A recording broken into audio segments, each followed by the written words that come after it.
Check. Check. 1, 2, 1, 2, 1, 2, 1, 2, 1, 2. Alrighty then.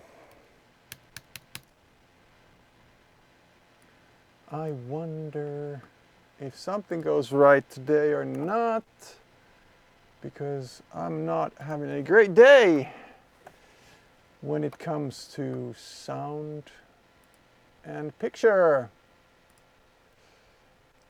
Sound and picture. I am all right, guys. Hello. Yep. So I have mic sound, and I do have my mixer sound, but it is not that fantastic right now. I changed my setup just a little bit, and I have a little bit of an issue with sound stuff right now, but I'm going to try and deal with it if you guys deal with me.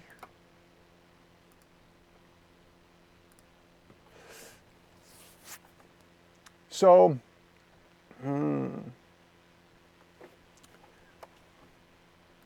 I checked the vote, and last week's voting was between Music, My Game, and my track called Timeless.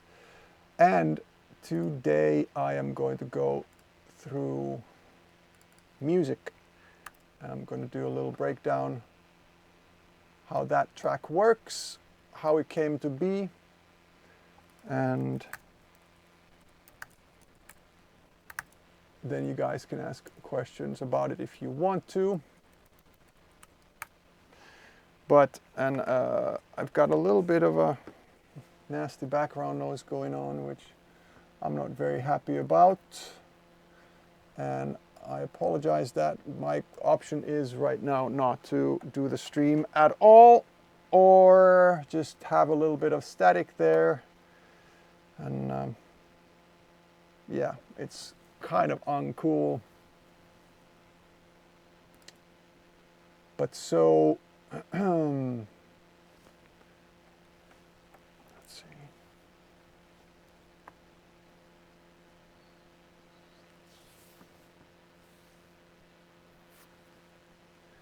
Yeah, I have some sort of a ground loop in my studio, and for whatever reason, not able to fix it right now. So I'm just going to be putting on some background noise to mask it. And we're gonna start going through this project. So my track Music came out in 2003, so it was done in 2002 and 2003. Don't remember exactly when it was or when we got it done.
is the name of this track. It is written by myself and my buddy JS16, Jaakko Salovaara.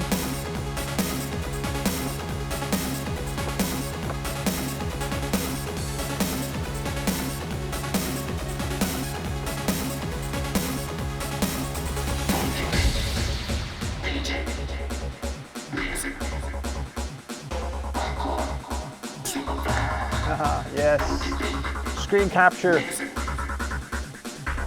So yeah, guys, check this out. Now, that was the camera that had the screen earlier, and it's now being just used as an overall camera. I got this ADM Mini that now works quite nicely, but with that, I'm having to do the audio a little differently, and that's why I have a little bit of an issue with the ground hum or whatever that is.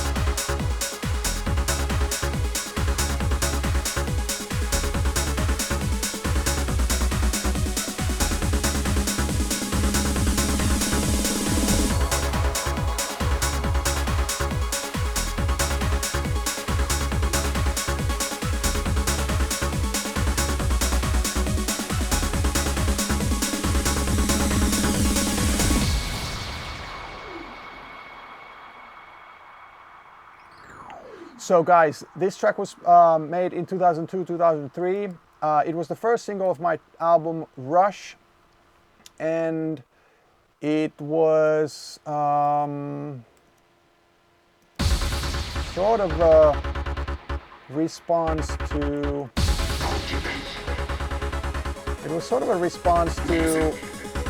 expectations being kind of quite high and quite big and quite, hey, create another Sandstorm type of thing. And so JS and I went to the studio. We had several tracks before this one that we were sort of, or not before, but around the time as this one, that we were thinking of doing as the second album, first single. And then, for instance, the track called Next to You was actually initially supposed to be the first single, but then we decided that while we loved the track, but then that was more an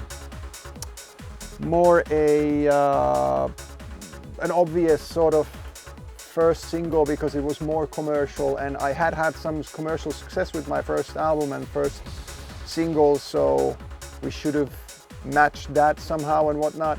But so then Jaakko and I, we decided that, you know what, screw it, we're gonna do something hard and something that is not maybe as obvious, so that people can say how, you know, we just went after the, you know, like the follow-up train basically.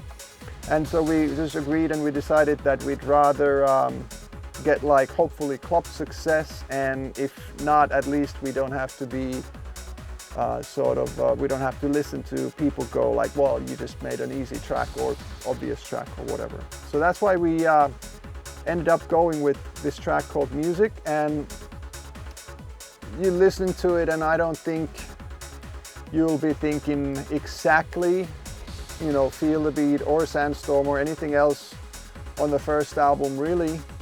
But then at the same time, we thought that having this a little bit of a different sound from whatever was going on at the moment, we thought that that would be Darude. Like, I'm a little different, or I just didn't want to do the same stuff that I did right before and the same stuff everybody else was doing. And what was cool is that we got some chart positions around the world, charted really nicely in Finland and Scandinavia. Poland was like top 10 or top 5 or something like that. US club chart at some point was nice. Aussies liked it. So when I played at clubs, it works, but it wasn't a commercial success, which, well, would have been nice, but it didn't happen. But it is a 138 BPM C# minor key track.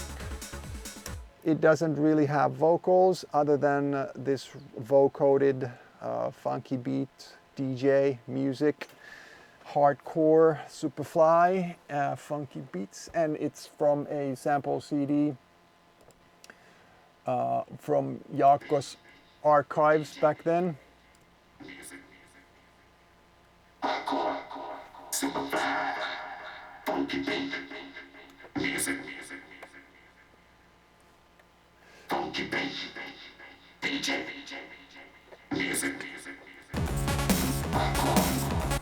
And one of the key things when you first listen to it, first of all, I think it wasn't, while we had a, you know, Supersaw stuff there and whatnot, but it wasn't as fluffy, so to say, that some other trance stuff maybe was, or fluffy in the sense that it didn't have as much layered big synths and so on.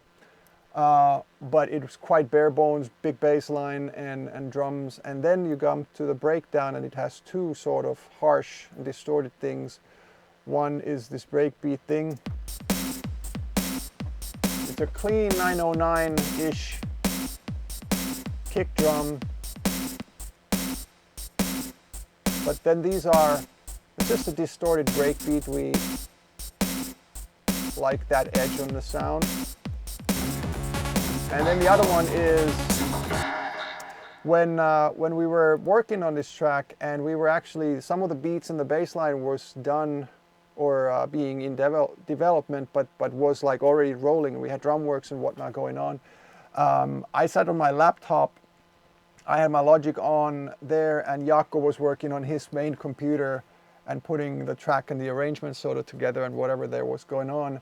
But then I came up with this this bass line, and this is from a free synth called Moog Tau, T-A-U Tau, and it's a very, very, very distorted 303. And there's a little bit of, this is an audio thing of it. If you look at the waveform, can't even see anything, it's just that.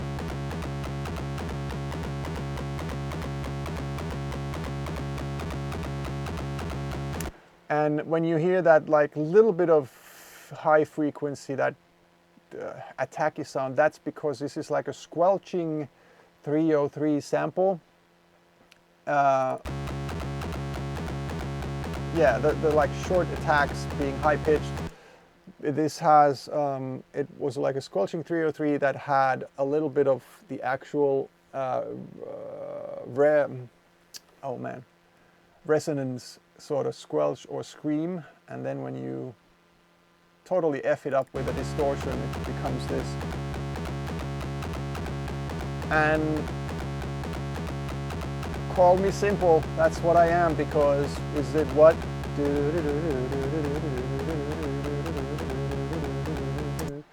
All the two notes there is, but with everything.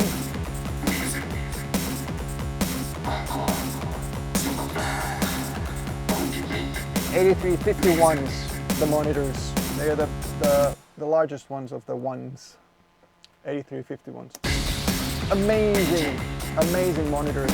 Highly recommended. They're quite expensive, but they are so super good. Best monitors I've used myself. Maybe I've heard some better and 5 times more expensive ones, but that's the matter of taste. These are quality-wise pretty much sort of the best you can get.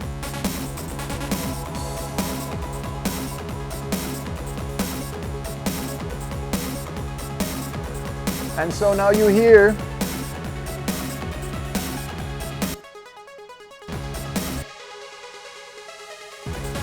the melodic stuff comes in, and we just drag it along and drag it, drag it, drag it.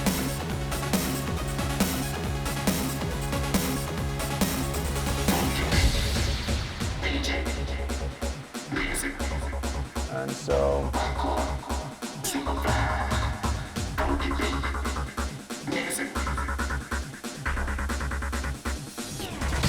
So this was made with Jaakko J16 in his studio. We used Logic. I don't remember what Logic it was at the time. 5 maybe 6.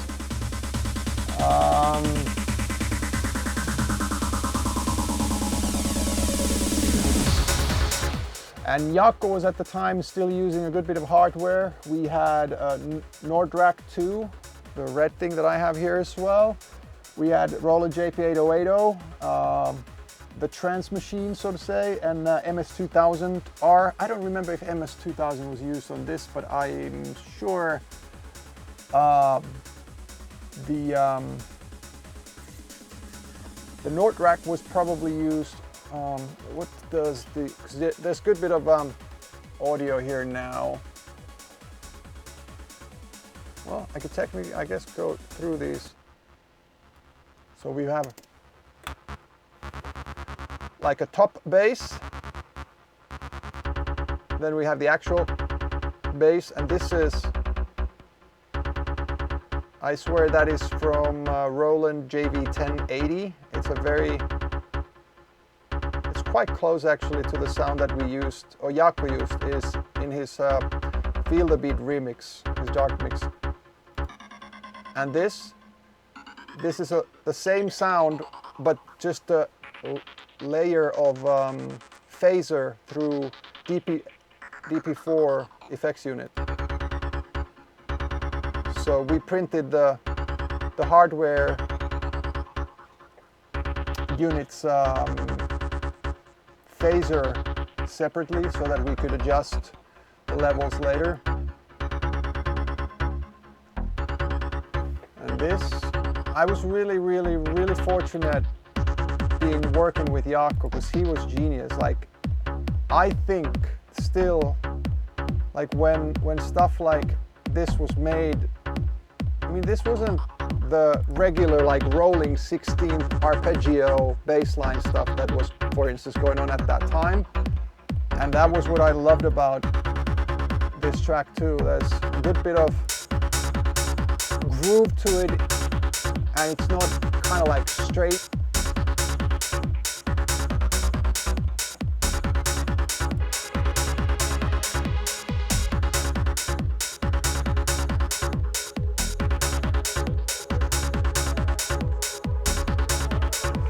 Yeah, man, exactly.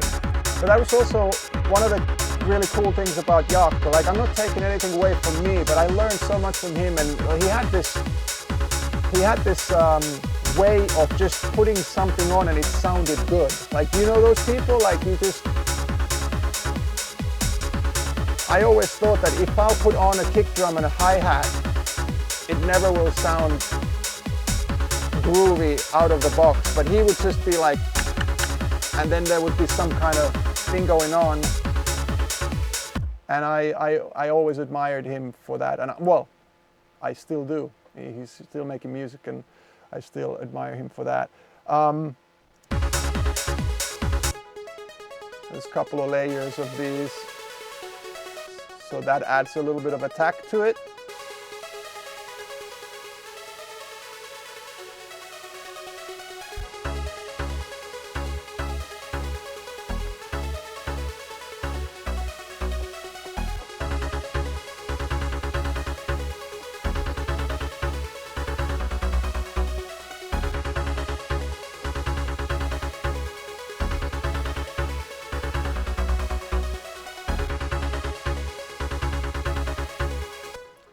Somebody said, for this one, I believe this one wasn't a TR-909 kick anymore, or it might have been a 909 kick, but I don't remember it being out of the 909 itself. Jaakko had one, and on the first album, pretty much all the kicks come from his actual 909, not even sampled, but just directly out of the box. But at some point when he went to Logic for, well, 2001, 2002 era, when we both actually went to Logic, he had an Atari ST before, and mostly hardware, well, mostly everything was hardware at that time.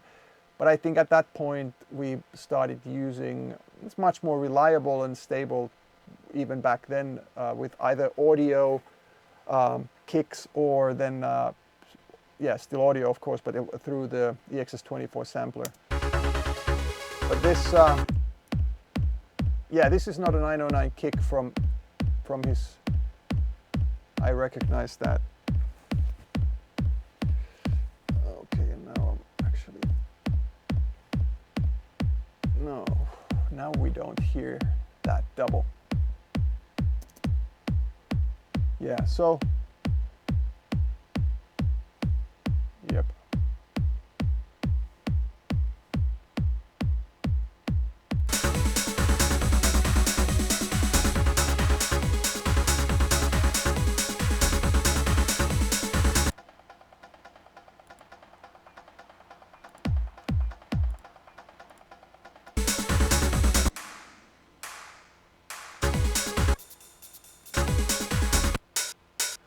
And that hi-hat as well, that's a 909 hi-hat, but that's quite distorted.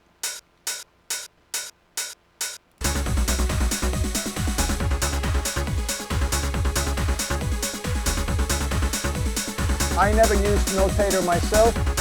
I don't think JS used either. He had the Atari ST with the Cubase. I don't remember which, but I mean, it was probably Cubase like 1 or something. He had a 14-inch. When I met him, he had a 14-inch black and white display, and he was using the Atari ST and Cubase, and that's what my first album was made on. That's why I don't have.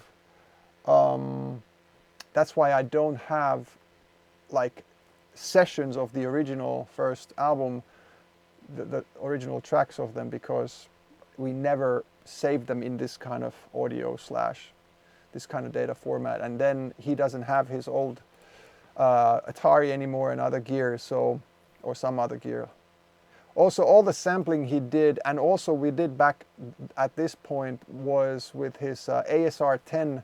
He had a rack mount and then a keyboard one, and we did all the sampling on my first album, for instance, was done on that. And he still continued doing that here and there, because some of the stuff you couldn't do with Logic's own sampler that you could do with the ASR10. And he was a wizard with that one as well, really quick. And then by this time, the second album, he, as well as me, well, I actually got it first. I got my Triton keyboard, and he got the Triton rack. And then I think, for instance, hold on, this is Dimension. This is either, this pad is either from his JV 1080, I forget now, or it is from Triton, but I think there's some other Triton stuff here.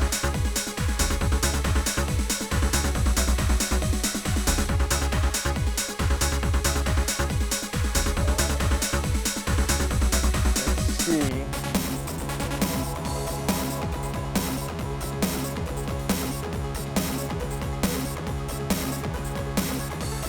Oh yeah, at least these toms are, yep.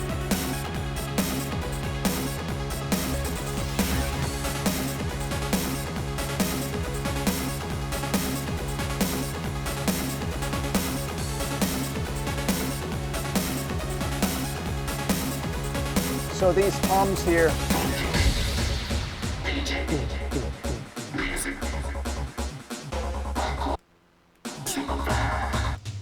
these are mega drums from Triton.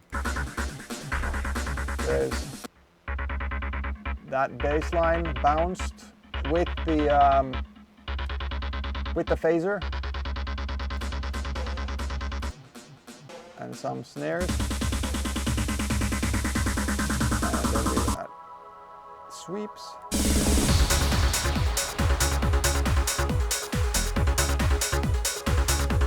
Back then, sample CDs were not that, well, I mean, they were common, but they were quite expensive, and they were also not that, you know, plentiful, so to say.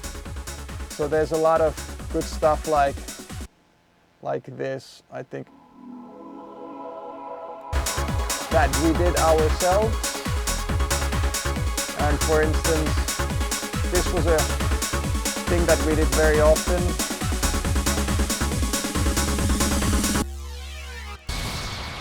Just some single note things we bounced and through like a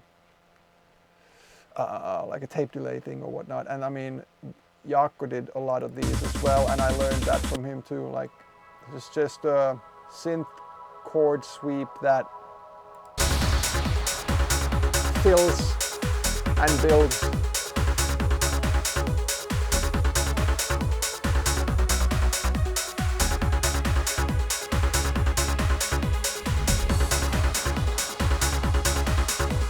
So, is there, I'm gonna check out the chat for a little while so you guys can, oh man, I hate that noise. I gotta get this audio clean. Let's play this bit here.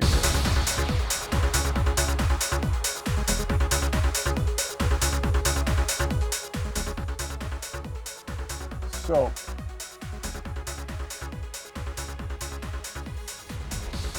in case somebody's interested who's followed before, yeah, I got the screen capture working, and it is because I now have this AEDT 10, which is a pretty nifty unit. It's a 4-channel video mixer, and this does not force my Mac like another thing that I had before forced all of my screens to 1080p resolution, and I don't want to do that because I'm used to this 4K on my main screen. But with this one, for some reason, I can mirror the main screen and it doesn't force the 1080p, so it just mirrors 4K but scales it down in that thing, so that's nice. And now that's why you guys can see my screen too.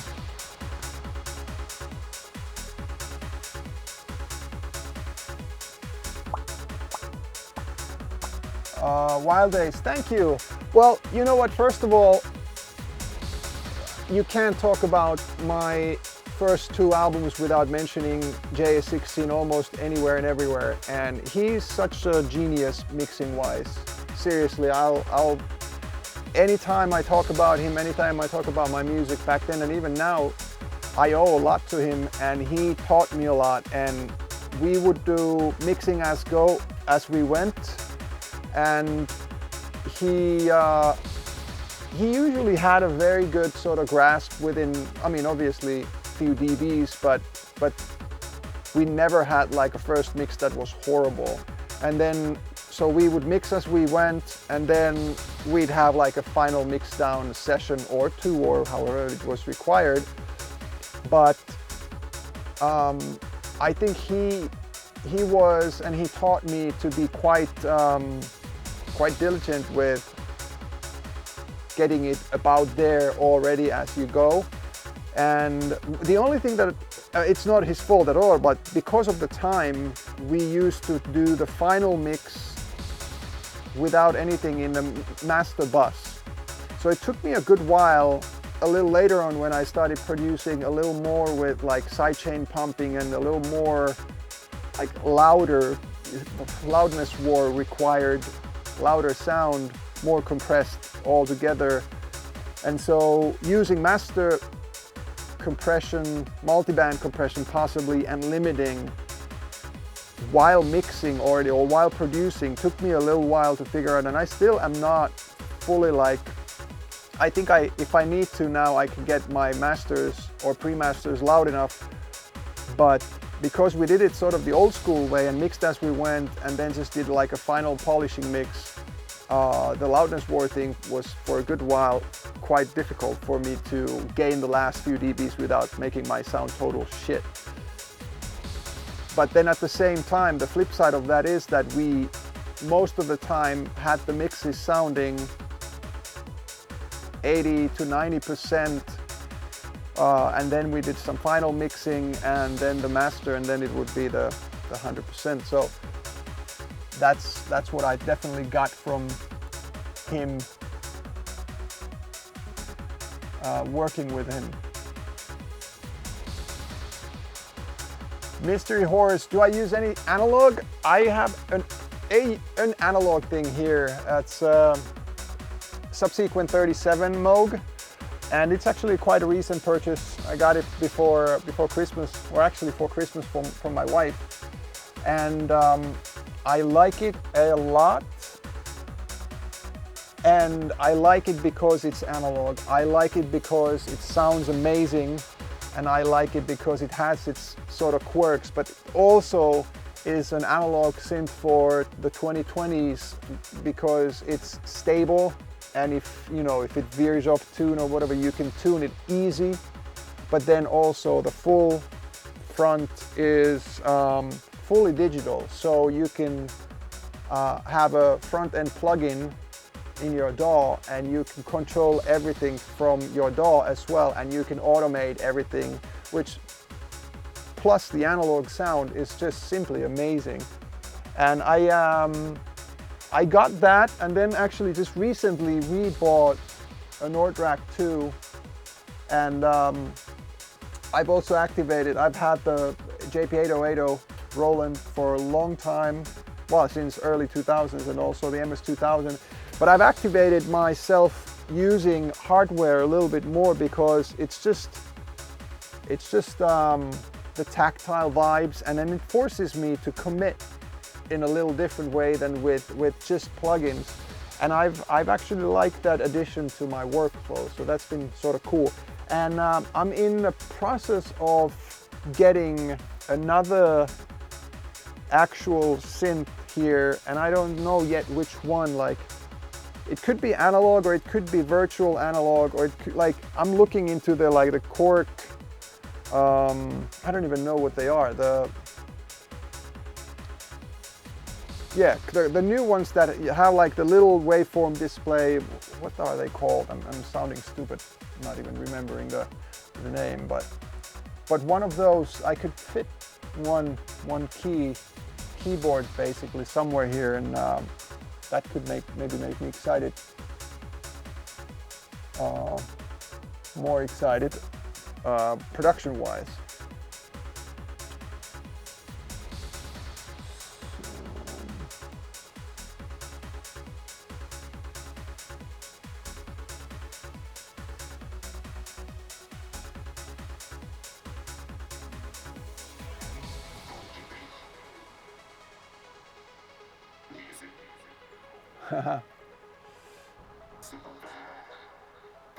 So you mean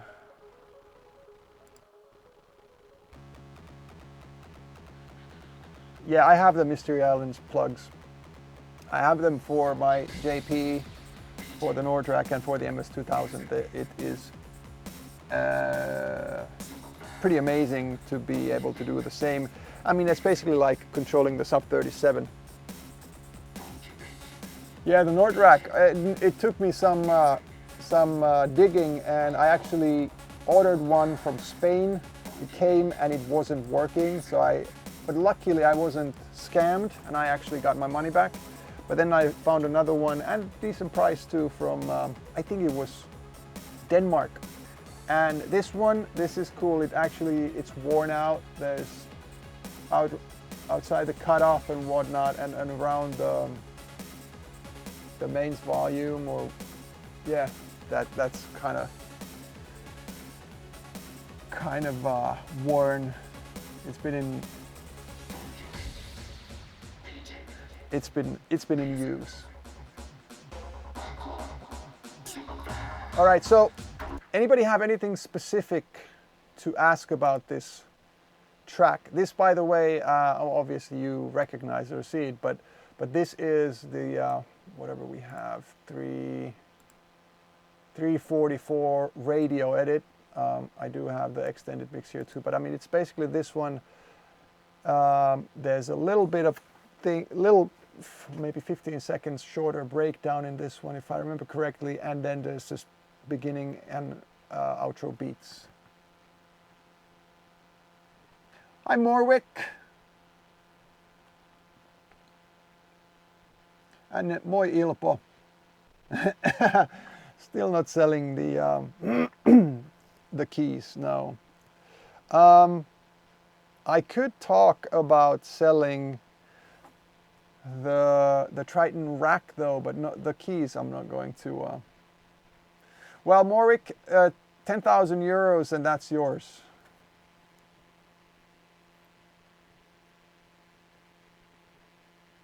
Vicious Code. Yeah, that's a good question. So, like I said, I don't know if you were here in the beginning, but so while we decided that the original mix and music specifically was the first single of the second album, we decided to go with that sort of to show that we don't care and we're going to go rather hard or whatever and different and fail possibly than to try like more an obvious thing and a more commercial thing and maybe perhaps fail as well or not. But so that was the thing on the single, and then when Hessu, i.e. Bostik Heikki, made that mix, it was more melodic than the original mix, and I think that was probably the reason, because if you listen to the whole album started with that mix, I think the reasoning is there that it's just, you just get into the album, you know, I don't know, easier or more melodic with that mix. But it wasn't really that sort of a tough or any kind of strange decision. We just, you know, Hessu as well was kind of our team anyways, so, and helped us with the production of the second album. So it was just within the team anyways. And I don't know, I've probably played those mixes half and half myself as well. I considered it being a really, really amazing remix.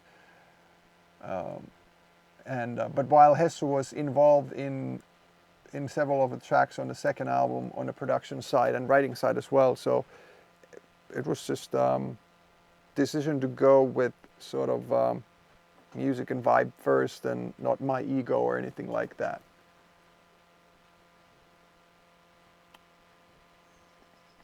Vicious Code, does that make sense? All right. What should we play in the background to distract from that noise?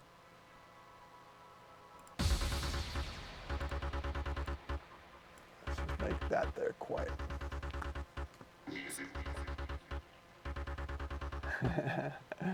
10,000 euros in a signature? If you're that crazy, sure.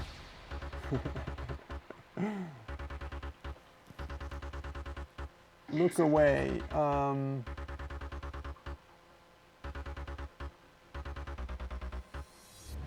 Well, so there are, yeah, that's a good question. Wild Days, there is an extended mix that I've made of Superman and Look Away. There is no extended mix of Release Me because that is not exactly, you know, like a club format of that track. And if I were to finish the club mix of that, which would sort of be more like a straight beat version of the track, then yes, I would also make extended ones. And it's because it was a Eurovision thing for both or all of those three tracks, but of course, you know, Look Away was the main one. Then it never really got sort of pushed as a DJ track, which in my case is kind of silly, but it's not all me. There's the Yleisradio and then the label as well. And I mean, we were concentrating on pushing the radio edit on the radios and Spotify's and whatnot. And it just sort of never got released as the extended. There is, for instance, a Leppi remix of Superman still to be released, hopefully one day. It has to do with Armada, of course. And hopefully we'll get that out one of these days, and maybe possibly then putting out the extended mixes of Look Away and Superman as well.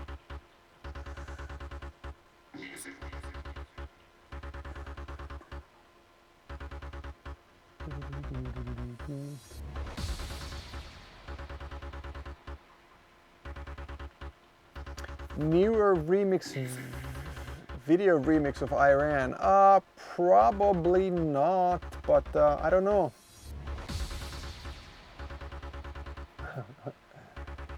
Did I own the Dodge Viper? Yeah, I mean, I had different colors for every day. No, I did not actually own the Viper. I loved having it to, you know, to be able to drive it, but it's not your usual go shopping car. It's quite a handful, and I don't know if I'd be alive if I'd had that for me for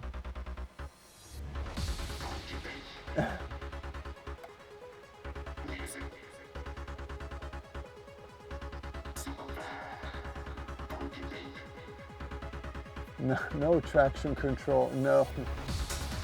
It's quite the raw car. I mean, I'm not a biggest sports car knowledge base there is, but let's say that being a manual and that clutch being something that I needed to squat down so hard that after a day of driving it, my left thigh was basically quivering and burning.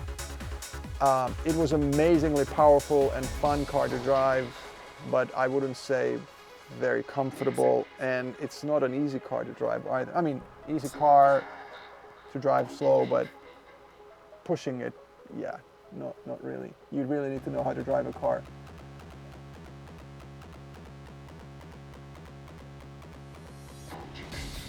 And the clutch was so heavy, in fact, that when I first sat in a car and I was gonna, you know, just put it in first gear or reverse, I don't remember, I was like, there's something wrong. Is there like a lock or something that I, you know, can unrelease the clutch somehow?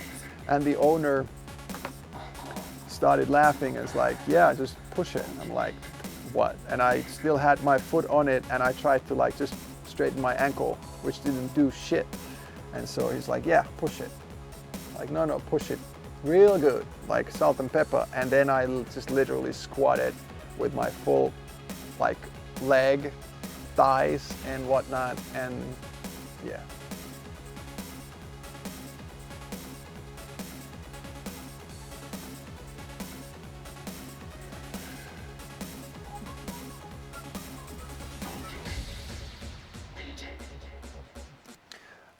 At the time of making the second album, like I said, Jaakko had, and I also got Logic and started, I basically started learning Logic with JS when we were working on the second album, and that's 2002. Since then I've used Logic myself. We were using a lot of EXS24, which is Logic's own sampler.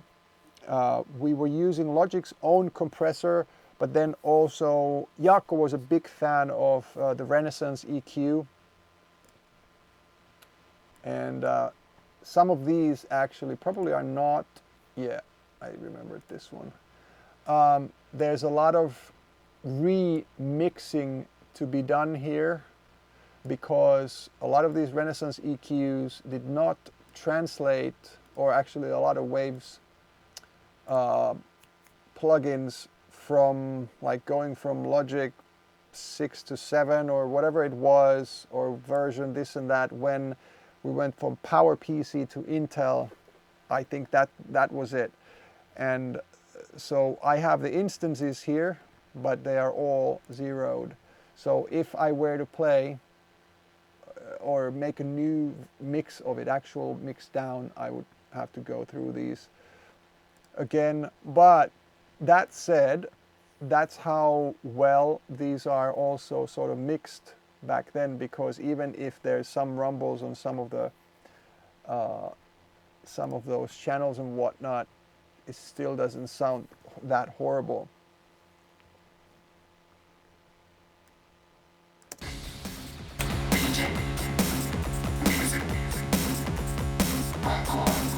Superfly.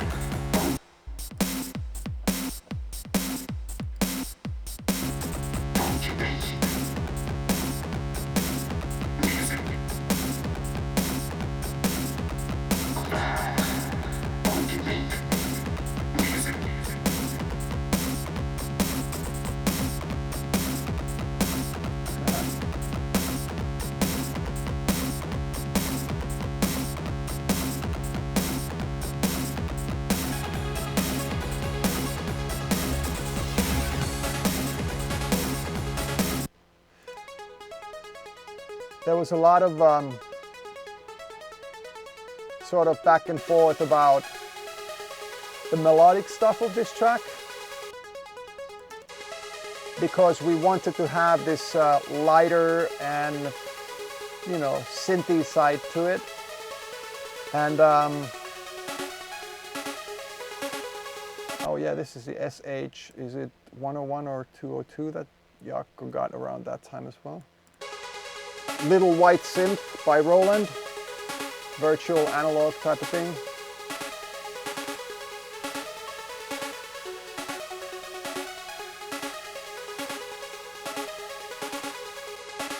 Oh, Wild Days, cool. Yeah, the Megara versus the Lee one is gnarly. I really like that one too. I played a lot of that as myself.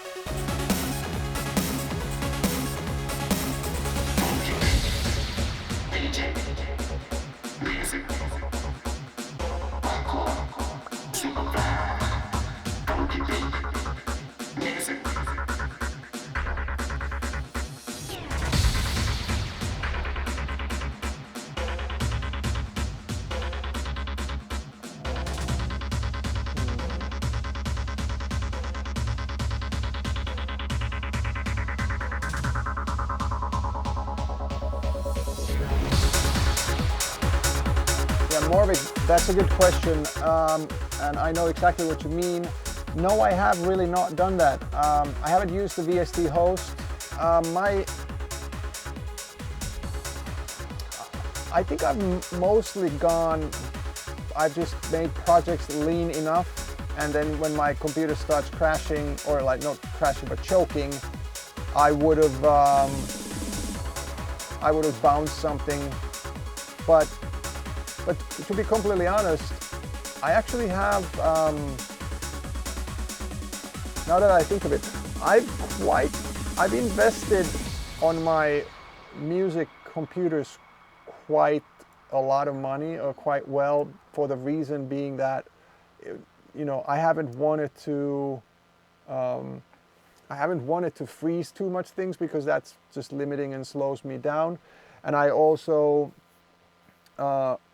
usually when I buy a new computer, I buy it almost fully loaded.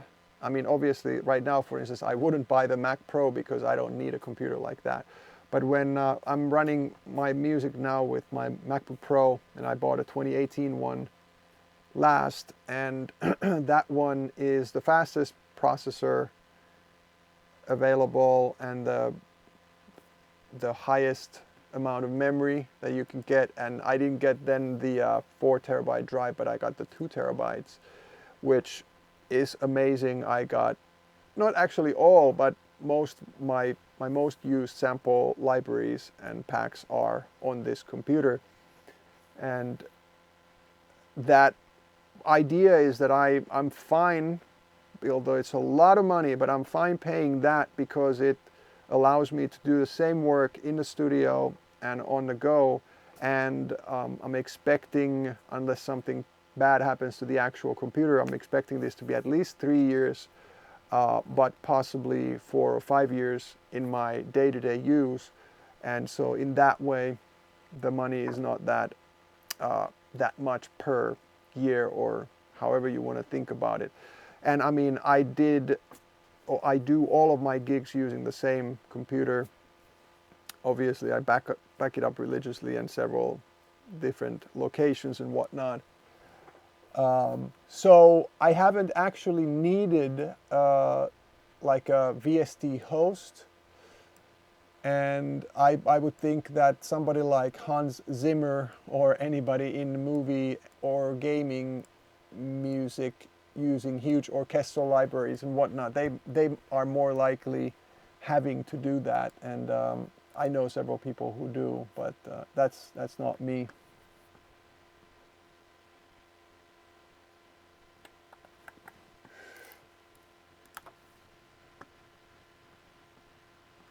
Well, yeah, I mean, less friction for creativity, and yeah.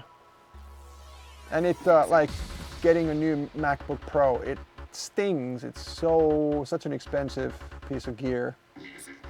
But for me,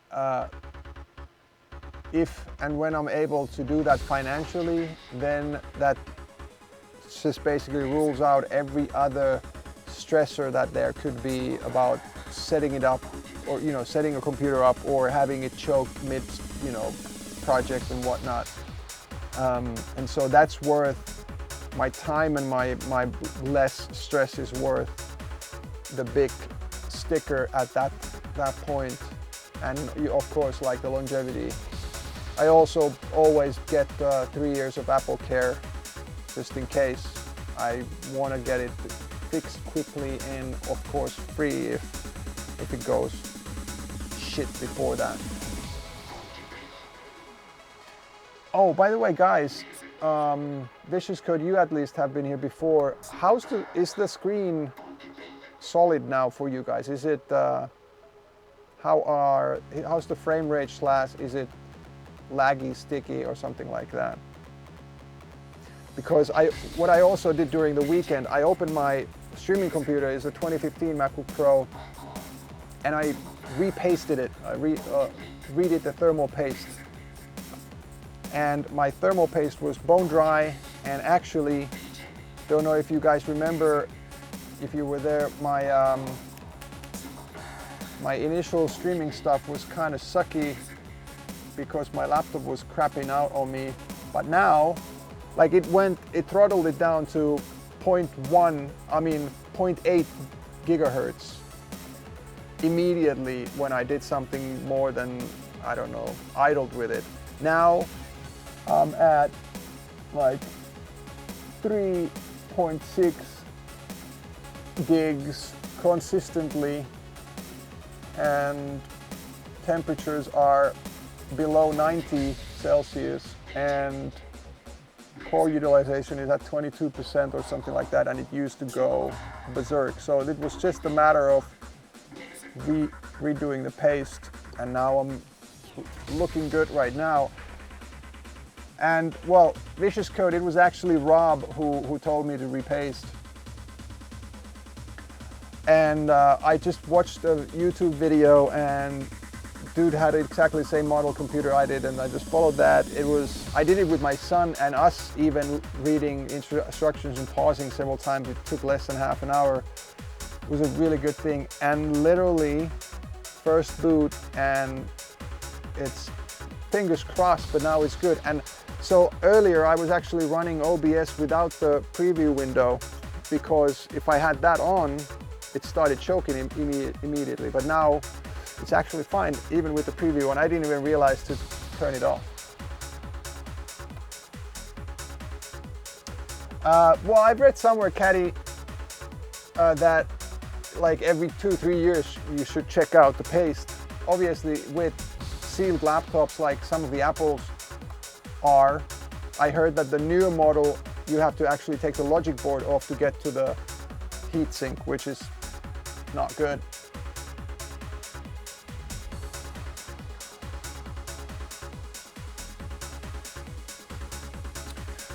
Yeah, but so maybe you should take a look at that.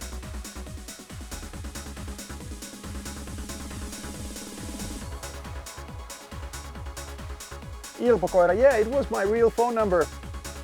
One of them. I actually had that number for like 6 months after the music video was released, at least. And I answered the calls here and there when people called it. So yeah. I wonder if there's any tricks here. Well, I guess that I can repeat what I said about that earlier. When we were working on this track, we were still using Jaakko's amazing Ensoniq DP4 effects unit. And so this is one of the bass layers. This is another one. Dry, well, it has a delay on it. This goes in the bass bus, and the bus has a delay on it. But then this is the same sound but going through this very typical DP4, Ensoniq DP4 phaser. If you listen to Feel the Beat J16 Dark Mix, you hear a similar phaser on that.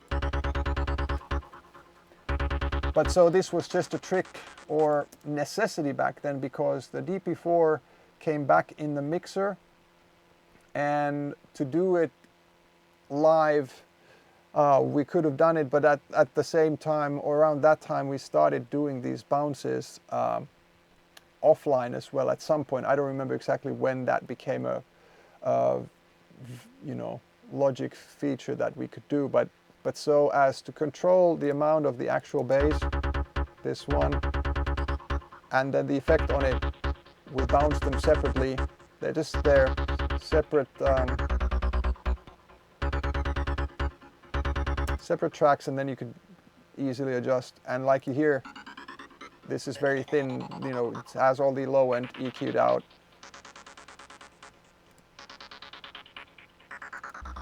Yeah, at 390 Hertz.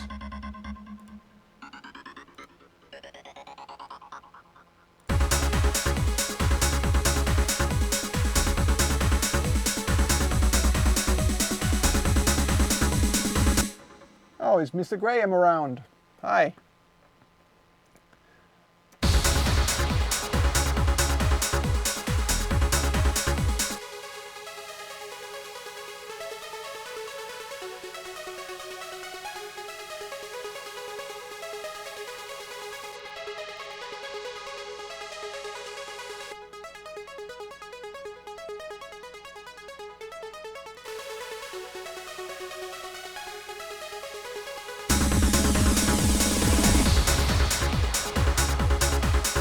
Hey dude,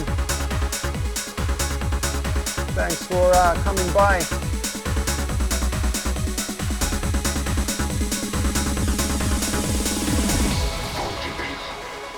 Everybody on the chat, click on Max Graham TV's name / tag or whatever you call it, and go give him a follow.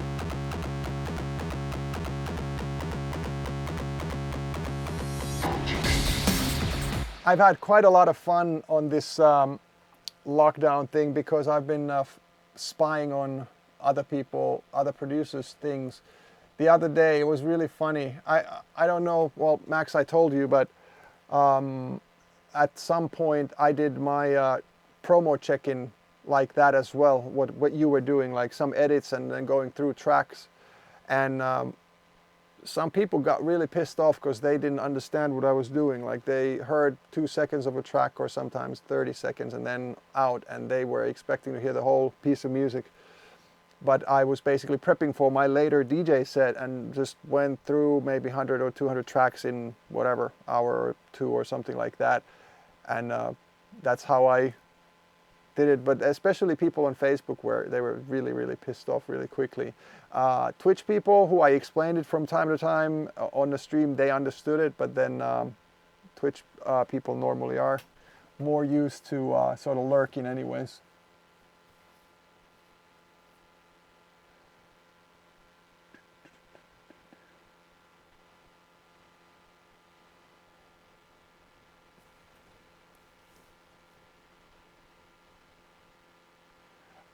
Top bass sound. All right, so which one was that? That's the Euro.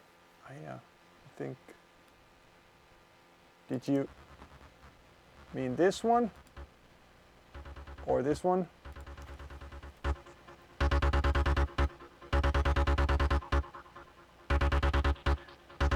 Yeah, it would take days to check even stuff for one DJ set. I actually heard you say, I believe you said something to the effect of like, you listen to a track for 2-3 seconds and you know, you hear the drums or the groove or whatever. If it is good, then you maybe check into more of the track. But if it is good, then you actually already sort of often know that, you know, this is going to be good. You know, you hear from the vibe or the production quality, all of that together really quickly, if there's a reason to listen in more than that 2 or 3 seconds. And there's only like a few cases in my sort of DJ history where I've missed a track in the sense where I was like, I didn't like the production quality or some intro drums or whatever. And then I was like, nah, I'm not going to listen to it. And then like a month or whatever later, I found out that that track became a hit and the good stuff was way in the track. But most of the time, you just need a few beats and you know if it's something you like and you know if it's something that will actually be good, because there's just vibe or groove or sound or quality to something that you can quite immediately sense. And that's why, Max, it's you didn't come here early. I explained I changed my setup a little bit. By the way, you were asking about stuff. I still have the GoPro right there. That's a GoPro 4 now, and the quality is not great. I have a GoPro 7 here, and it actually is quite a lot better looking. The red, for instance, on my hat is quite brighter or nicer, whatever. The background is a little lighter. The whites are a little whiter. And because the comparison to this one, this is an MK4 Canon 5D, and it's quite amazing, except that I don't know if I actually focused it today, but it should be about there. But yeah, so I had the 7, but the 7 kept on turning itself on and off, so I don't know what's wrong with that thing. But then because I did this new setup thing here, I needed to change my sound stuff, and for some reason I have this rather gnarly ground hum or whatever that is, and I could not get rid of that in the 15 minutes that I had before the stream. So now we're sort of trying to fill the silence, or I could do that. That's that line. So it's rather embarrassing actually, but oh well.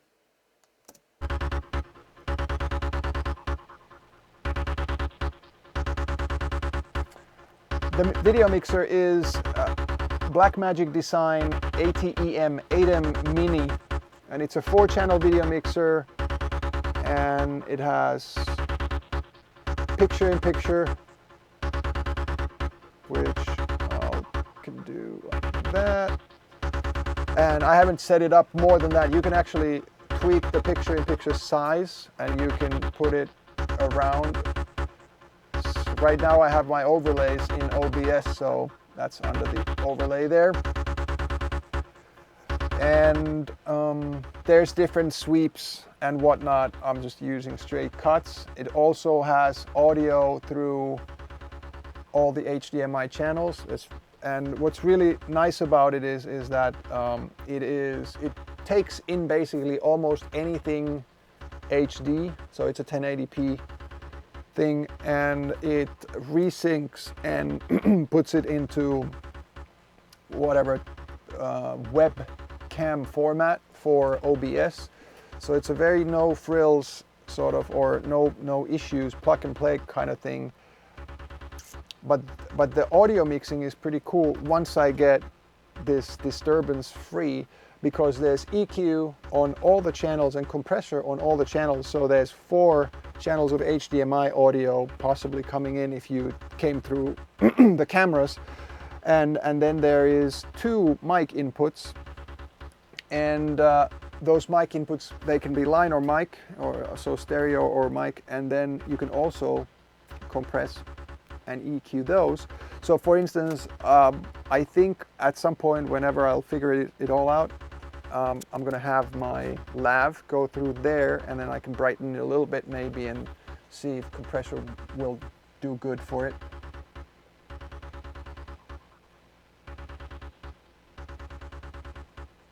Right now, OBS is not doing other than having the overlays there basically. And so I'm going to also set it up so that possibly I'll be controlling all through an iPad, because you can control the ATEM Mini through an iPad as well over a network. And I might want to do some macros where when you change the scene in OBS, the ATEM Mini would also change a scene or angle. or do a picture-in-picture. And for instance, right now the picture-in-picture is through this, but then that also means that whatever is the small picture needs to be the input, one of these inputs coming here. And if I wanted to do, I don't know, some stuff that I did before, like zoom in on the pictures or whatnot, in ATM using the COP or the whatever you call those. But anyway, so I have to figure all of that out. But just having tactile, you know, possibility here, I'm quite happy about that. And now I can also show the screen for you guys like this, so I don't have to do the camera stuff. But I'm actually testing the Blackmagic Design ATM Mini out now and reporting back to Blackmagic how I use it, and this is pretty cool sort of a user case apparently for them as well. I highly recommend it just with this very short experience now, because it's a very affordable unit. It's under 300 bucks American, and just you could just plug in any HDMI, basically HD, not 4K, and it just automatically syncs the cameras. The only thing that it doesn't do, you can't delay the audio, and because of audio coming straight in, for instance, from a microphone, is analog coming from my mic, and then the picture is HDMI digital, and going through here it will always be delayed a few frames, so you actually will lose lip sync like that. And so right now I quickly checked, and I think I'm about 200 milliseconds off, and I compensated that in OBS, and I think I'm quite on right now. At least the recording that I did was quite on. But yeah, so that's the thing, and you can't tweak. It's interesting, they, like you guys who produce, so having an EQ and having a compressor, for instance, why don't they have a delay unit where you could just milliseconds wise delay? Because you'd think that having a delay, not an echo, but just a delay for it would be quite easy to code. But I went to the forum on Blackmagic Design site, and somebody there from their team said that there is no delay and no plans as of now. So I don't understand exactly why.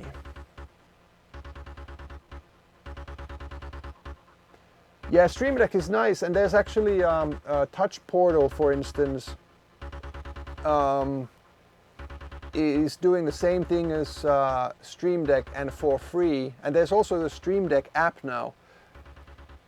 And then one thing more, if you use the Streamlabs OBS, which I'm not using with my old laptop, it doesn't work very well with it.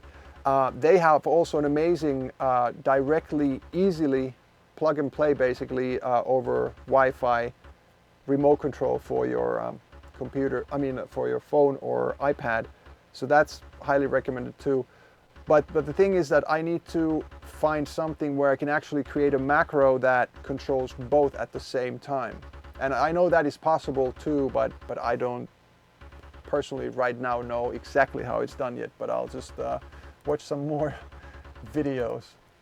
Hey Max, I've been struggling for the last several weeks because I really love this streaming thing, and I want to have the setup so that it works, and I just come in and everything works, and I'm quite close to it right now, and it's high quality.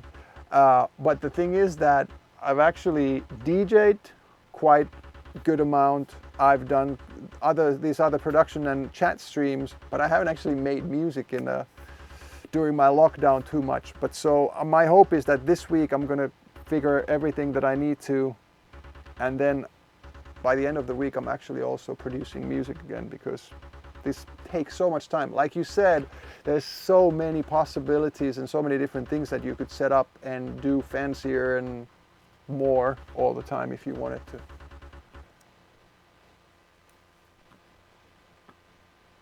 So, okay guys, if you have specific questions about the track, I don't know if I covered it all or how I covered it please hit up a question, and I'm going to play the track one more time. Yeah, Max, I know.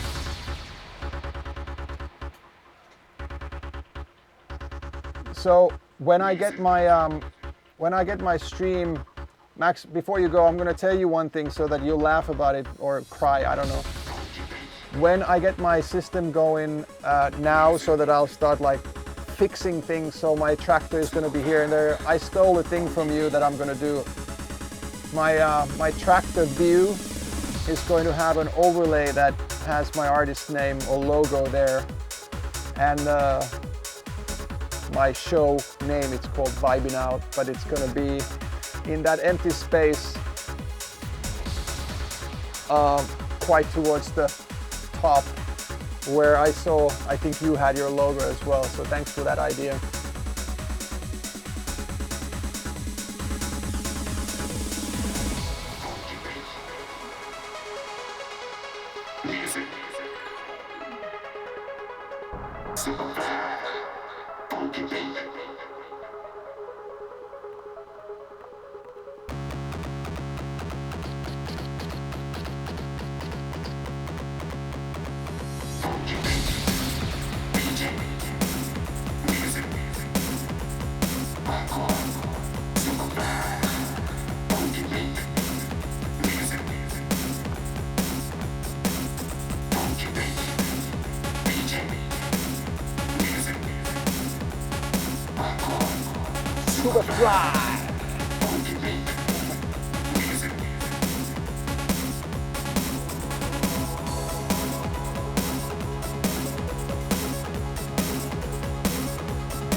Boom, boom, boom.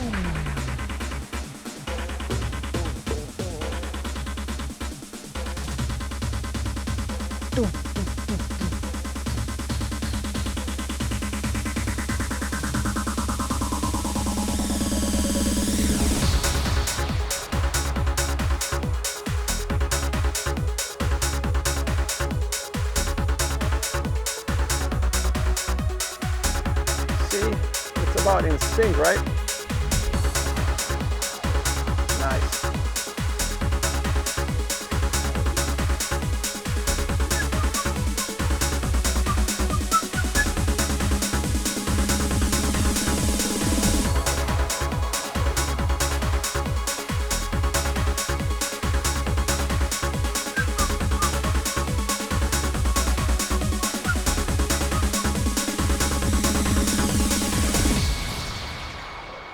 All right, guys, so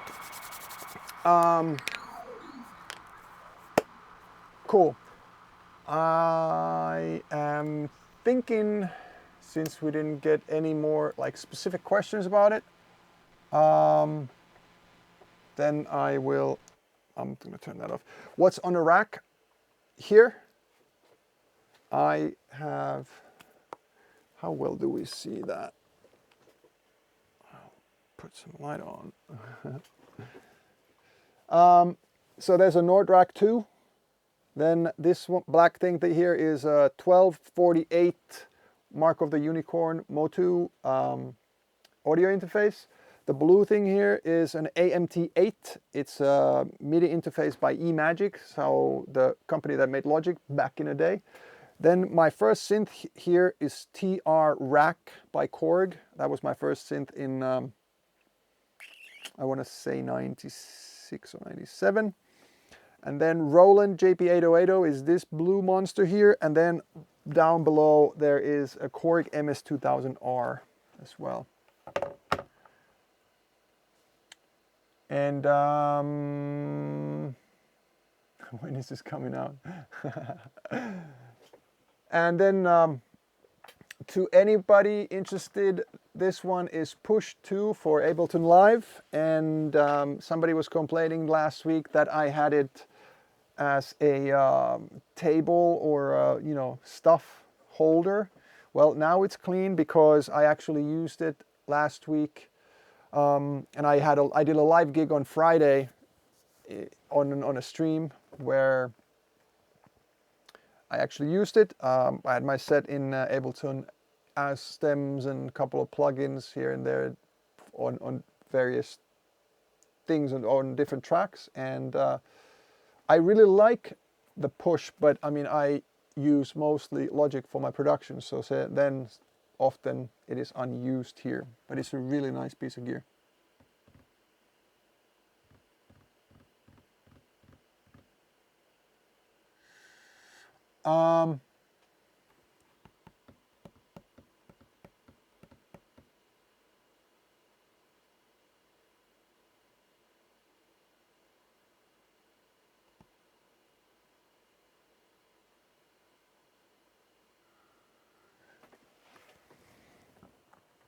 Oh, why this? That's a really good question. I'll tell you something.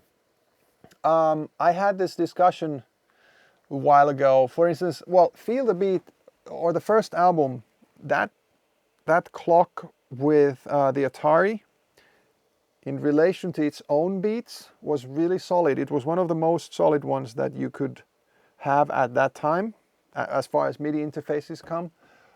But 136.000 BPM of that is not 136 of current really accurate clocks. So let me see. I think it was a little fast. Hold on a sec. I need to find something here right quick, and I'll tell you how it was. So no, not that one.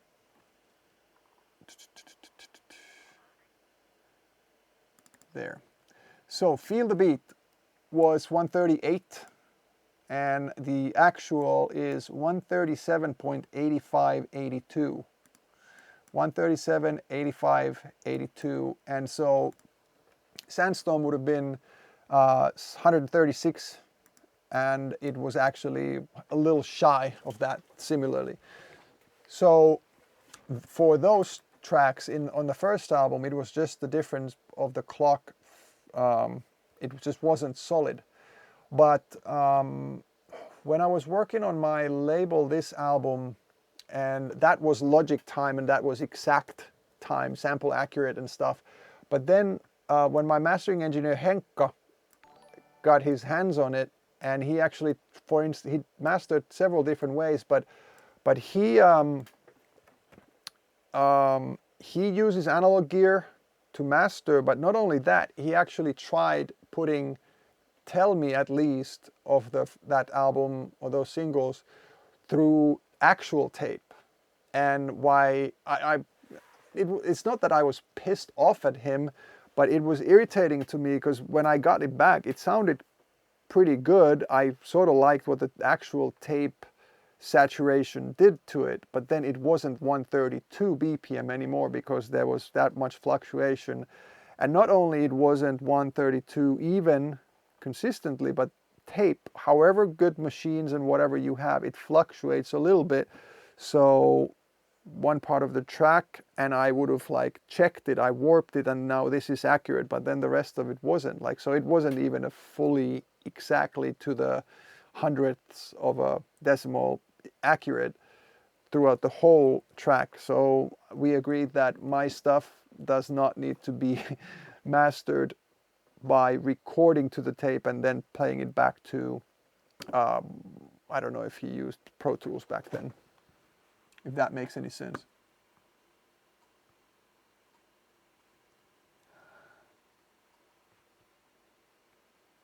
But so if you now would take anything off of CD that is 136 exactly, and you take it digitally from a CD, it should be exactly 136. Like, you can lose some stuff taking stuff over CDs, absolutely. And if you burn an edited thing that you took off of CD once is fine. Read it again, edit that file again, burn it again, read it again, edit that file again, burn it again, and you start hearing the degradation of the sound quite quickly actually.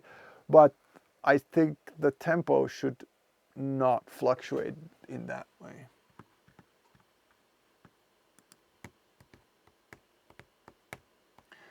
Henkka Masters still using analog gear. He has his stuff, his secret sauce, like certain wideners and certain like parallel compression chains and whatnot he uses, but he does, I think, mostly record back to digital, so it just goes through his chain, but technically the time and everything stays the same. It just gets through an analog chain. And I mean, he uses a good bit of like corrective stuff from Izotope, for instance. So as to do surgical edit or like, you know, EQing, ringing, this and that, or taking ringing and whatnot out. But the so to say magic touch comes from his hardware boxes that he passes the audio through. Some do a lot, some do nothing other than just give the stamp of analog to them or whatever. I don't know. You would have to actually ask him to get the full full description. He mastered Moments album, yeah, and then he also mastered the Eurovision tracks.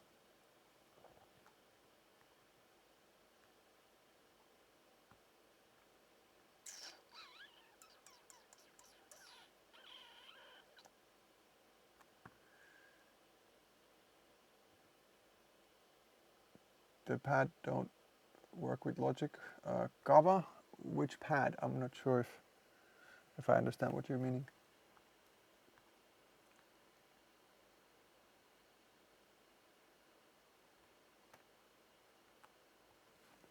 Hold on, you said 80. Yeah, 80. Yeah, you were quite close. Can you get the stems to Sandstorm? No. Wildcard, no, he didn't do Surrender. Surrender was done by Tom Fall. Tom Fall has mastered a lot for Garuda, and I think he still does. But yeah, so he did that. I did Timeless myself. We had Timeless ready to go, and then I actually just sent in a master, sort of my own home master as a reference, and then the guys were just like, yep, it's fine, we don't need to redo that. I'm like, okay, whatever. If I actually got to do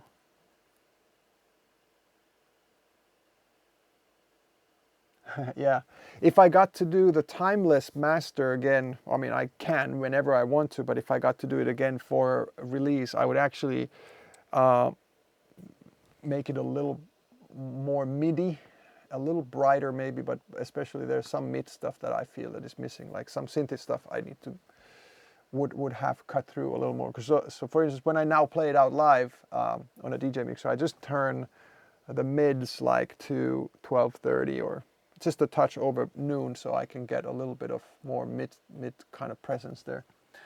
The Beautiful Alien was actually mixed with Arttu Peljo, and then it was mastered by Henkka as well. But yeah, that's true. With already labeled this, you know, Loudness Wars were on full go at that time. But what Henkka and I actually did then, he obviously did the master and everything. But what we did was we agreed that he will master it as loud as the industry's standard Loudness War loud master is, and then back off 2 dB, I think it was. And that's what we did.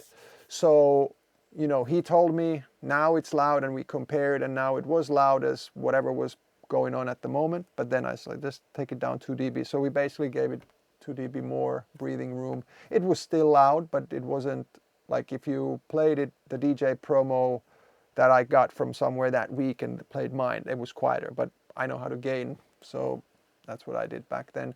And also with Moment's album is sort of the same thing, even though the loudness war is not that much of a deal anymore. It hasn't been in the last couple of years if you, I don't know what you're doing and if you think of Spotify's and whatnot. But so that's what we did with that. But yes, Tomfall, especially, I love Tompa, and we've talked about this a lot of times, and he likes to master quite loud, but he's also very good at that. And he's gotten also he's pulled back a little bit because he's changed his way of, I think, listening and mastering too. But it's true that Surrender, for instance, is really loud. And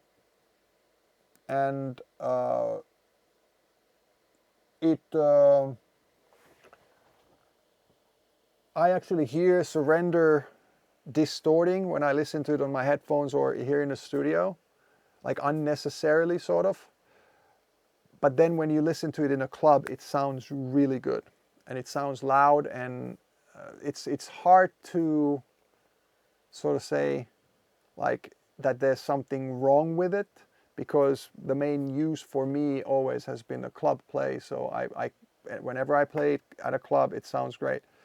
Tompa's mastering, getting stuff loud, and wherever the sort of little give and take with the quality or added distortion is, it just works in a club system really well. But you're right. And then also with Arttu Pelio mixing, that was the first single of my then fourth album, and I wanted to sort of get an outside idea for the mix, because it had actually been a couple of years since I last released a track. So I wanted second set of ears, and he did the mix, and I was there with him.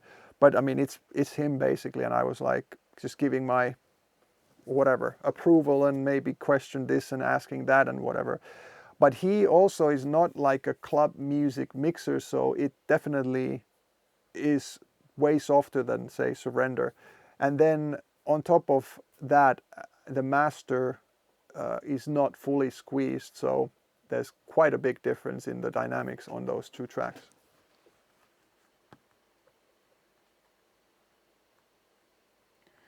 Jay's Rock, how do I feel about other people remixing my music? When I ask them to do it, I like it.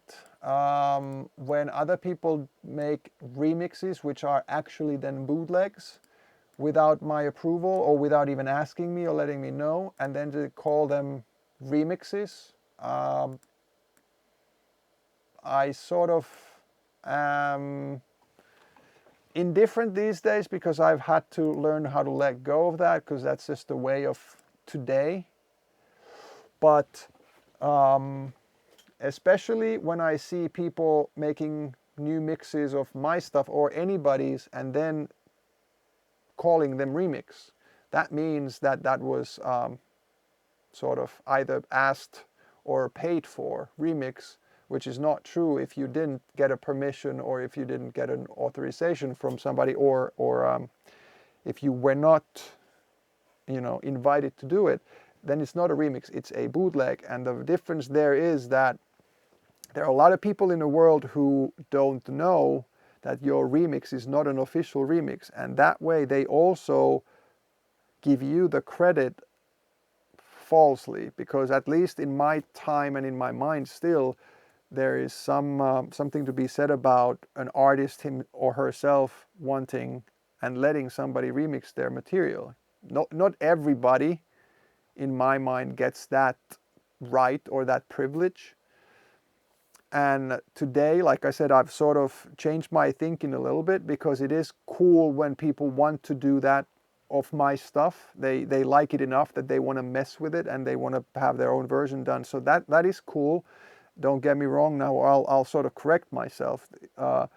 But when you do that and then you try to gain something out of it, you do like gating for your socials or whatnot, or you try and send those out as promos and try to get gigs or try to get your management notice you or this and that, try to get a label notice you, then I don't think it's cool. Like it's benefiting out of somebody else's work and not getting or not giving anything in return and not even having a permission. So then that's not cool. And I hope that kind of covers it, because I do think that when people like your music, that's why they do those remixes. So that aspect of it is of course great, and that's you know, that's flattering and whatnot. But then if you try to gain out of it, and I've actually called out a couple of people and I've gotten various responses. Some of them been like, yeah, hey, F you old timer, I'm doing you a favor. And some of them have been like, oh, I'm sorry, I didn't realize I need to ask for permission. And then they offer to take it, you know, down from SoundCloud or whatnot. And in some cases I've asked them to, some cases I've been like, yeah, well, no big deal.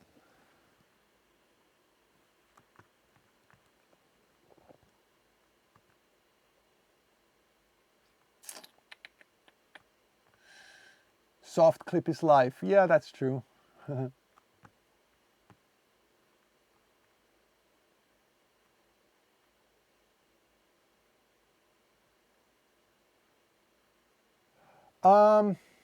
Namtaf, what city's future music footage?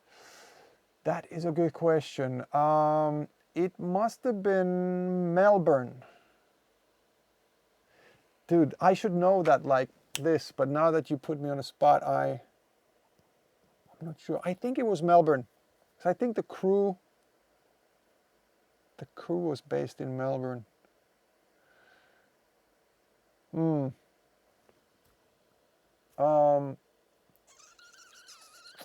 I should look it up. So what we can do right now,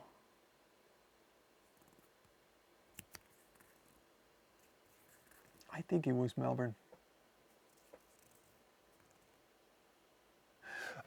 So guys, what I want to do right now to keep this going, this track breakdown going, I want you to shout your favorite track that you would like me to break down. Like I've done this music this week, and we've had now 3 or 4 of these, and I'll be happy to do them every week or every other week, whenever.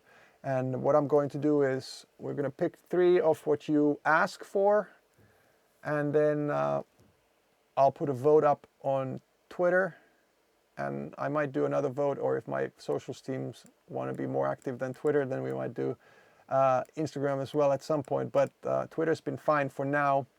We've gotten a decent amount of votes.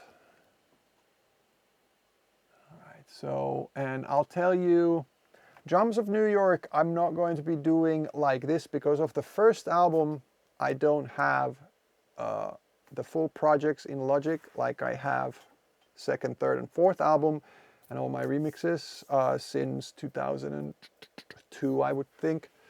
But I just simply don't have those project files like that. So we got Surrender, Passing By, Lost, Drive. Okay, Feel a Bit Rush. Okay, so we have more than 3 now. So now I'll be the dictator and select 3 out of those mentioned so far. What should we do?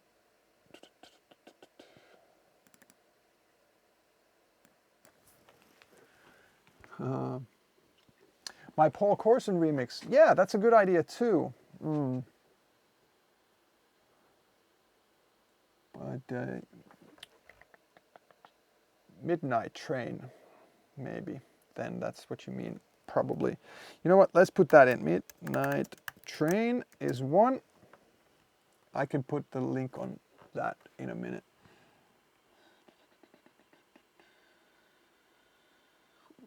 Rush would be good. So no, those are Yeah, how about we do Surrender?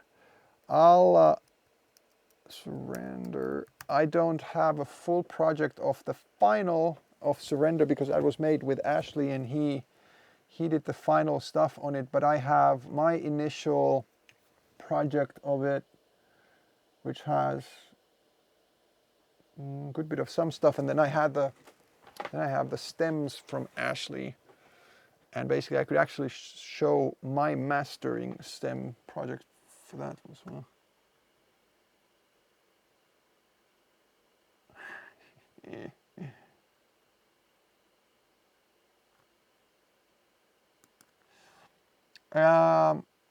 Yeah, I'm gonna do that at some point as well, like do a remix or a bootleg.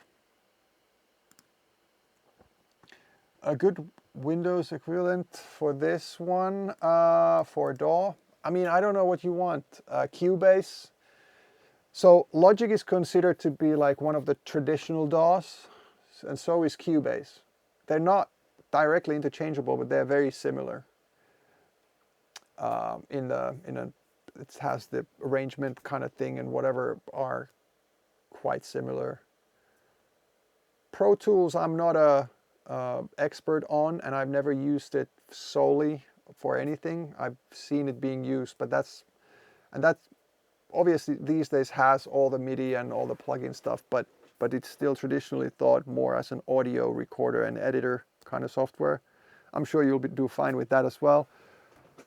And then also on there's the DP. What's that again?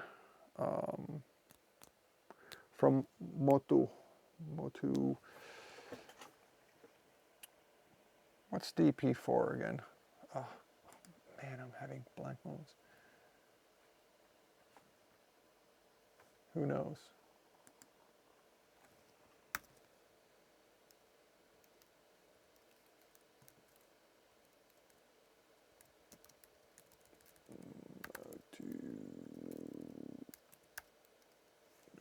Digital Performer, yeah, of course. So Digital Performer, I think, is now for Mac and PC both, and that's also one of those sort of traditional ones. But if you're now starting and if you make dance music, I would highly recommend looking into at least Ableton Live. Ableton is awesome, and you can also do live jamming with it, and it's stable when you find a... Yeah, it's very stable, especially if you keep mostly to Ableton's own plugins, and it has this amazing interface, the push.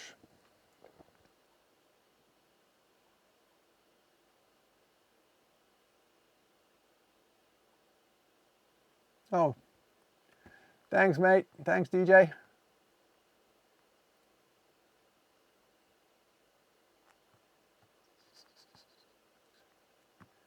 Okay, well, so we have enough. Hold on. So Midnight Train is around 2010, 11 something era.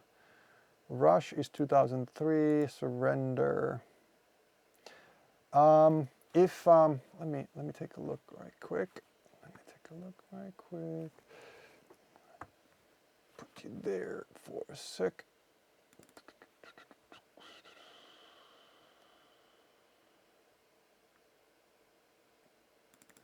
One of the things that I could suggest here, I don't know if you guys remember a track called You Are the One. I did a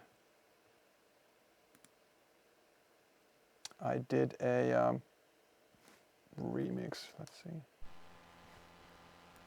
No, not that one. Maximilian, You're the One. I mean, that would be actually cool, because possibly as well, because it has a let's see here if I can shoot that.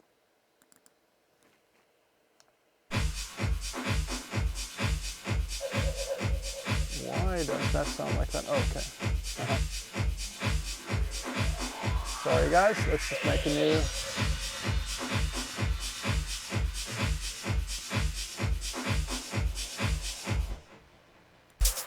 There we go. Came through some effects.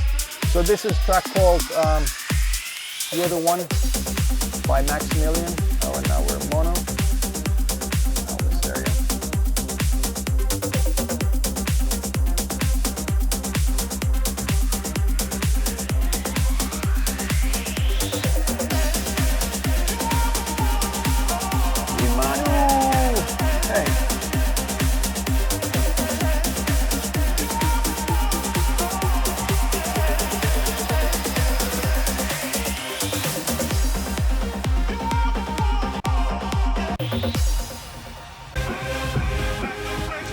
So, okay, you know what? Let's do this. We're going to save surrender for later. All right, guys, sorry. I'm going to do this. You are the one, and it's Darude remix. That's going to be the third one. So, it's Maximilian. Maximilian is a Finnish guy, a friend of mine, and I really liked his original track, and I asked for him for the parts, and I got them, and then made the remix. And I think I made some of that, like somebody there said, on live on air as well on Twitch. And if you guys are interested, you can check back on Twitch. A couple of years ago, I streamed back then, and there's actually a couple of other remixes too that I did. And also the Gabriel and Dresden Waiting for Winter remix was done on Twitch. Paul Corson, Midnight Train. Whoa, okay. That's not gonna work. Midnight Train, Darude remix.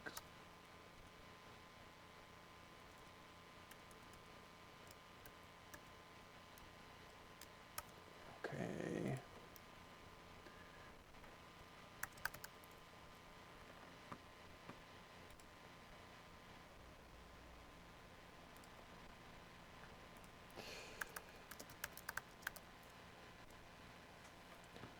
Rush, and then what was that? Maximilian.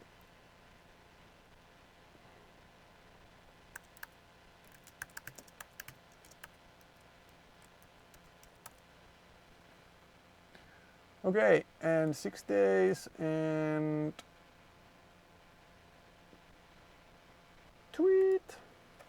Cool.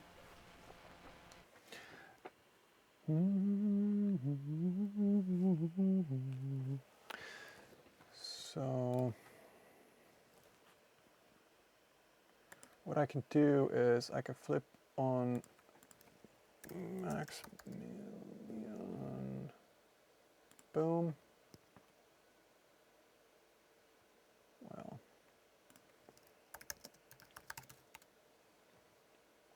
there we go.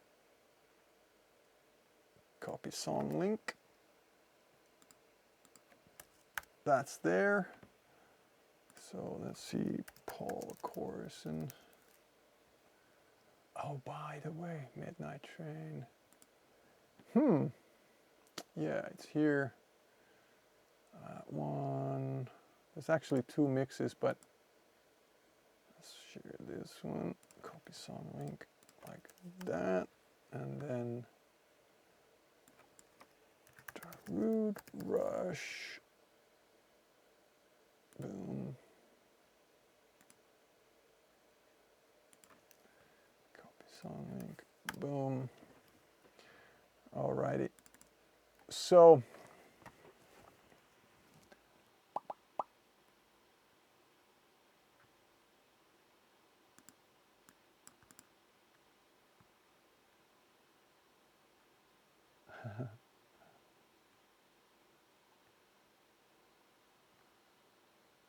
oh yeah, I don't know when I'll next be able to sat on a dance floor and chat with people like I have had a habit of.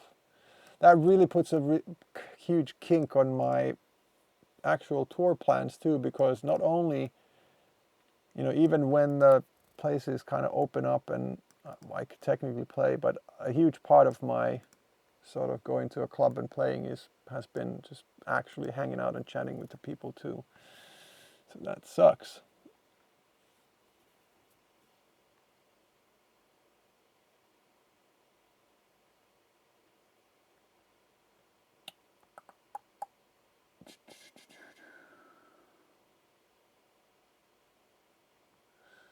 Yeah, the Vic in Brisbane, nice.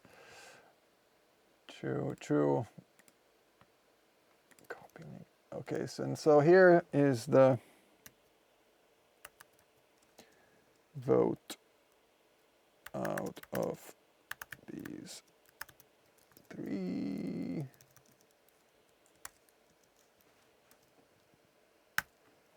Boom. So that's a Twitter link if you guys are interested in voting for next week. Oh boy, did I have a wrong title on my stream again? Nice.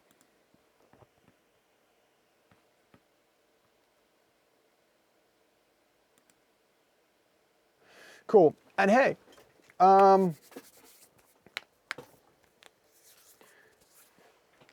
last week we had Static, Vicious Code, and Kryn who took part and jumped on my Discord, and I would actually probably discord.gg/Darude.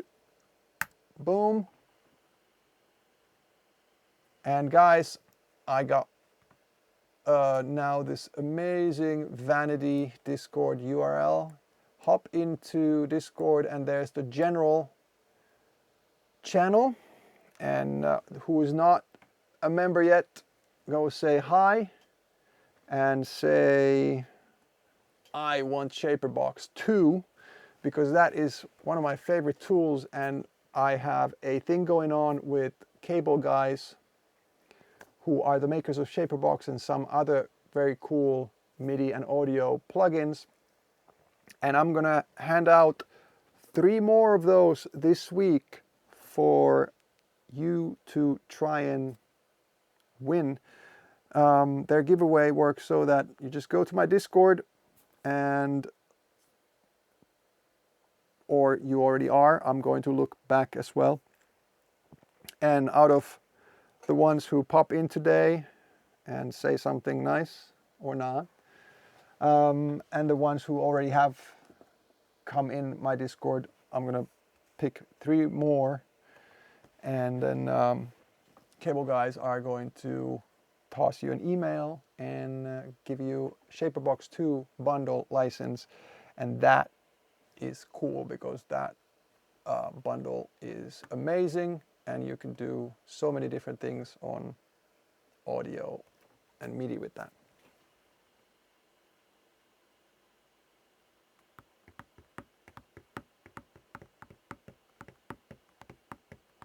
Kryn, did you have a chance to try it yet?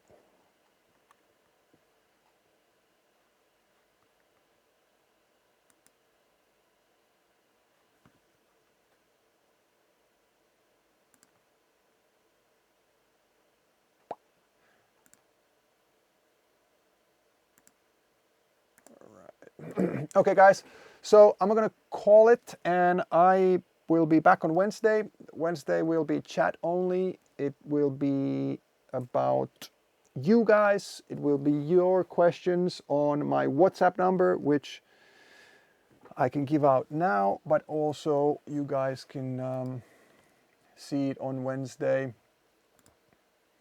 Where would I find that the quickest? Because I haven't memorized that yet. How bad is that?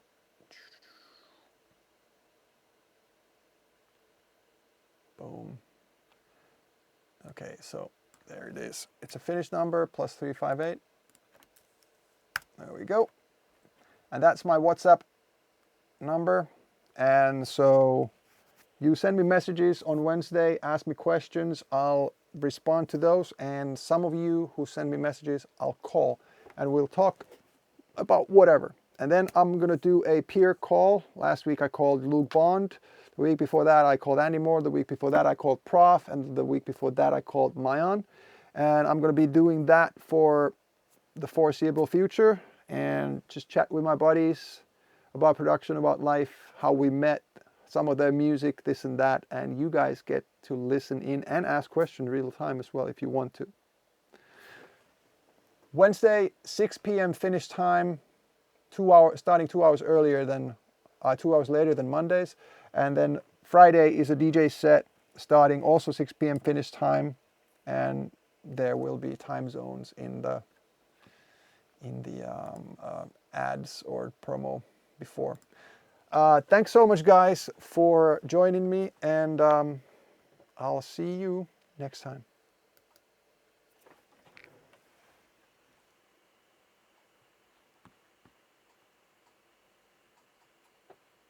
I could actually call the boys Super 8 and Tab, but they are streaming on Wednesday, so depending on if they are up for it. But that's a good call, though. Could do that. All right, later.